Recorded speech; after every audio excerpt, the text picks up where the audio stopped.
कई बार जब लोग जीवन में काम करना शुरू करते हैं तब उन्हें बहुत ज्यादा दर्द होता है, तकलीफ होती है, उन्हें बहुत ज्यादा मेहनत करना पड़ता है और ये बात उनसे बर्दाश्त नहीं हो पाती है। उनका शरीर जवाब दे देता है और वो उस काम को छोड़कर किसी और तरकीब से सफल होने का प्रयास करते रहते हैं।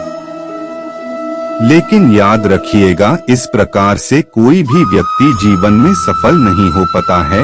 याद रखिएगा कि सफलता का मार्ग मेहनत, दर्द और तकलीफ से होकर गुजरेगा और यह आपको सहना ही पड़ेगा, तो इसके लिए आप हमेशा तैयार रहिए। तो चलिए इस बात को एक कहानी के माध्यम से समझते हैं। एक बार एक मूर्तिकार अपनी छीनी और हथौड़ी से एक पत्थर को भगवान की मूर्ति का आकार देने का प्रयास कर रहा था। जैसे ही वह छीनी पर अपना हथौड़ा चलाता, वह पत्थर चिल्लाने लगता और कहने लगता कि ये क्या कर रहे हो, मुझे इतना मार क्यों रहे हो, मुझे बहुत दुख हो रहा है, तकलीफ हो रही है, पीड़ा हो रही है, मुझे अपने हाल पर छोड़ दो और यहाँ से चले जाओ। मूर्तिकार ने उस पत्थर से कहा, मुझे बहुत अच्छे से पता है कि तुम्हें बहुत ज्यादा दर्द हो रहा है, तकलीफ हो रही है और तुम बहुत ही ज्यादा पीड़ा में हो, लेकिन यदि आज तुमने इस दर्द को नहीं सहा, इस तकलीफ को नहीं सहा, तो जीवन भर तुम यही इसी प्रकार से पड़े रहोगे। मुझे पता है कि तुम में आगे बढ़ने की अपार संभावना है, तुम एक बहुत अच्छे पत्थर हो, लेकिन यदि तुम इसी प्रकार से रहोगे तो कभी भी आगे नहीं बढ़ पाओगे। इतना कहकर मूर्तिकार औजार उठाए ही थे कि पत्थर फिर से चिल्लाने लगा, गिड़गिड़ाने लगा, विनती करने लगा कि मुझे अपने हाल पर छोड़ दो। मुझे पता है कि जीवन के लिए कौन सी चीज सही है और कौन सी चीज गलत है। मुझे बहुत ज्यादा दर्द हो रहा है, अब मैं इस तकलीफ को बहुत ज्यादा नहीं सह सकता। मैं जिस हाल में जो उस हाल में छोड़कर मुझे तुम यह से चले जाओ।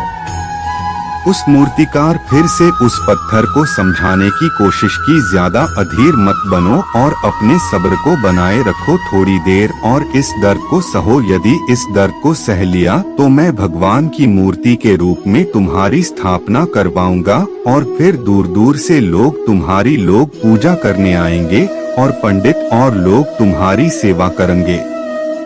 लेकिन पत्थर ने उस मूर्तिकार की एक भी बात नहीं मानी, वह चिल्लाता रहा और अपनी बात पर अड़ा रहा। मूर्तिकार ने उस पत्थर को समझाने की बहुत कोशिश की, लेकिन वो पत्थर नहीं माना। अब मूर्तिकार भी थक चुका था और वह उस पत्थर को छोड़कर आगे बढ़ गया और थोड़ी ही दूर जाकर देखा कि एक और बहुत ही अच्छा पत्थर वह पड़ा हुआ है।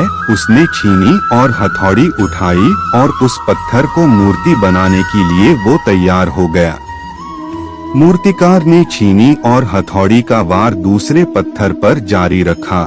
दूसरे पत्थर को भी दर्द हुआ, तकलीफ उससे भी हुई, लेकिन उस पत्थर ने बर्दाश्त कर लिया और देखते ही देखते थोड़ी समय के बाद उस पत्थर ने भगवान की मूर्ति का रूप धारण कर लिया। थोड़ी दिन बाद उस मूर्ति की एक मंदिर में स्थापना हो गई। धीरे धीरे करके लोग वह पूजा पाठ करने आने लगे। लोगों की मन्नतें वहां से पूरी होने लगी और वह मंदिर बहुत ही ज्यादा प्रसिद्ध हो गया। अब धीरे धीरे करके दूर दूर के गांव से लोग वहां पूजा पाठ करने आने लगे। फिर एक दिन और उससे पत्थर को उसी मंदिर में लाया गया और उसे एक कोने में रख दिया गया। अब लोग आते और उस पर नारियल फोड़ते। ये कोई और पत्थर नहीं बल्कि भी पत्थर था जिसने दर्द को नहीं सहा था। अब वो पत्थर मन ही मन बहुत ज्यादा पछता रहा था, दुखी हो रहा था और अपने आप से कह रहा था कि काश मैंने उस दिन उस दर्द को, उस तकलीफ को सह लिया होता तो आज लोग मेरी भी पूजा करते।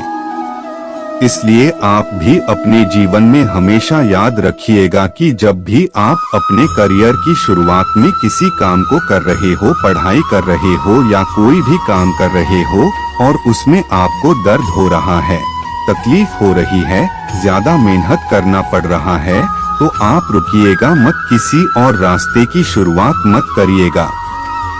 क्योंकि कोई और रास्ता आपको सफलता नहीं दे सकता है।